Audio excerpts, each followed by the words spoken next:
ત્યારથી એક સંન્યાસી છે, એને કમ્ફર્ટ લાઈફમાં બહુ જીવવું જોઈએ નહીં. આવું તમને બહુ ક્લિયર કહું છું. અને બહુ મગજમાં વાતો લેવી નહીં, કારણ કે આપણો સંઘર્ષ આપણે જ જાણીએ છીએ. કોમ્પિટિટિવ એક્ઝામ છે, 100માંથી બહુ જ ઓછું રિઝલ્ટ હોય છે. કોઈ વ્યક્તિ 0.20 માટે રહી ગયો હોય છે, કોઈ 0.30 માટે રહી ગયો હોય છે, તો એ ડફોડ ના કરાય. નસીબ, અને અમુક વાર નસીબ ખેલ કરી જાય છે. એટલે ડરવાનું તો કોઈથી નહીં, રિસ્ટાર્ટ કરવાનો હંમેશા. કારણ કે સૌથી વધુ તમને કહું, સૌથી વધુ પવિત્ર માણસ એ છે જેને ફરીથી રિસ્ટાર્ટ કરતા આવડવું જોઈએ, જેને ફરીથી ઊભા થતા આવડવું જોઈએ.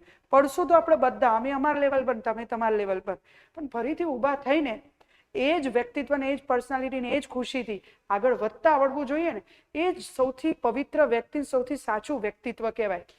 દરેક વાત પર કમ્ફર્ટ ઝોન લેવાનું, આ મારું શું થશે, મારું શું થશે, એ વાતે રડ્યા કરવાનું ના.